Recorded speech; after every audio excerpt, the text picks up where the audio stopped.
তৃণমূল নেতা ও পঞ্চায়েত প্রধানকে প্রাণনাশের চক্রান্তের অভিযোগ। ভাইরাল অডিও ক্লিপের সূত্রে অভিযুক্তকে পুলিশের হাতে তুলে দিল স্থানীয়রাই। ঘটনায় চাঞ্চল্য পূর্ব মেদিনীপুরের কাঁথিতে। তুই গা ঢাকা দিদি দেওয়ার পরে আমি ডাকি কি তোকে মালটা ঘর থেকে আমি দিদিবা তুলি পালিয়ে বিক্রি করি, ঠিক আছে?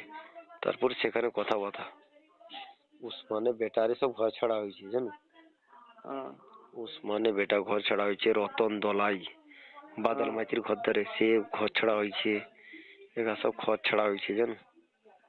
যে যে কাজে উস্তলা সব ঘর ছাড়া হয়েছে না, কেউ ঘরে নেই, জানো?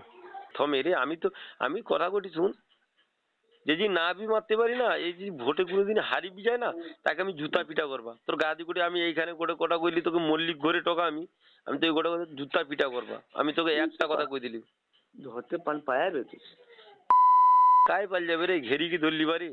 সে পালে না, তাকে রাস্তা দিবানি তো। তোকে আমি একটা কথা কইলি, আর সে মরবে আমার হাতে। আমি তোকে একটা কথা কইলি, সে মরবে আমার টিমের হাতে। আমি তোকে একটা কথা কই দিলি। পূর্ব মেদিনীপুরের কাঁথি সাংগঠনিক জেলা তৃণমূল কংগ্রেসের নেতা অপরেশ সাদরা এবং পটাশপুর ২ নম্বর ব্লকের আরগোয়াল গ্রাম পঞ্চায়েতের প্রধান মালেক আলীকে হত্যার পরিকল্পনার অভিযোগ। ভাইরাল হত্যার পরিকল্পনার অডিও ক্লিপ। যদিও ওই অডিও ক্লিপের সত্যতা যাচাই করেনি কেটিভি বাংলা। স্থানীয়দের জেরার মুখে অভিযুক্ত স্বীকার করে নিয়েছেন নিজের বিরুদ্ধে ওঠা অভিযোগ। ভাইরাল হওয়া একটি অডিও ক্লিপের সূত্র ধরেই সন্দেহভাজনকে ধরে পুলিশের হাতে তুলে দেয় স্থানীয়রা। বাসুদাও কই 50,000 টাকা। এও কইছে। হ্যাঁ, শঙ্কর হারাও কই 50,000 টাকা। শঙ্কর হাজরা বাসু পাত্র। সেটা আমি টাকা দেই। আমি না টাকা। এ তোমাকে টাকার কথা কইছি। হ্যাঁ। সামনে আছে। আমি সে ফাঁসিছি আমরা। আমি মিথ্যা কথা কই দিলাম। মানে এনে কইছে তো, এটা সত্যি কথা কর তো। হ্যাঁ। এবং বন্দুক কি হবে, গুলি কিনতে হবে, বারুদ কিনতে হবে, আর টাকা নেন খাইনি। টাকা আছে? হ্যাঁ। ওই 50,000 টাকা পরে ফেরত দেব টাকাটা। ধান কাটার পরে কাকে টার্গেট? তোমাকে টার্গেট, মালিক টার্গেট। অভিযুক্তের বাড়ি পটাশপুর থানার আরগোয়াল গ্রাম পঞ্চায়েত এলাকায়। এই ঘটনায় রীতিমতো চাঞ্চল্য ছড়িয়েছে এলাকায়। একদিন আগে একটা রেকর্ডিং ভাইরাল হয়, সেই রেকর্ডিংটা আমার কাছে আছে।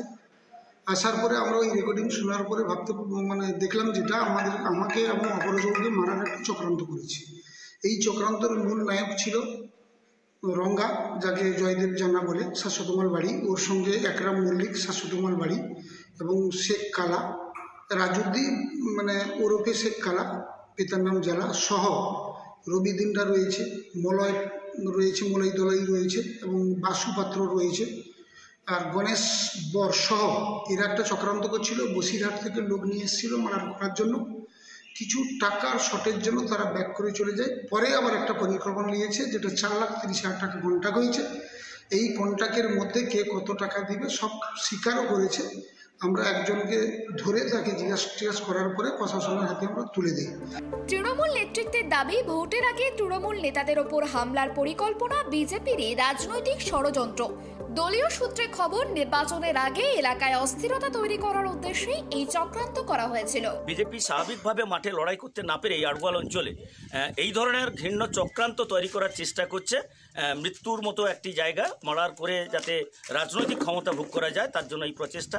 তার বিরুদ্ধে আমরা আইনি ব্যবস্থা নেওয়ার জন্য পদক্ষেপ গ্রহণ করি। এই চক্রান্ত আজকে নয়, দীর্ঘদিন ধরে চলার চেষ্টা করছে, কারণ এই এলাকার মানুষ মমতা বন্দ্যোপাধ্যায়ের সঙ্গে আছেন।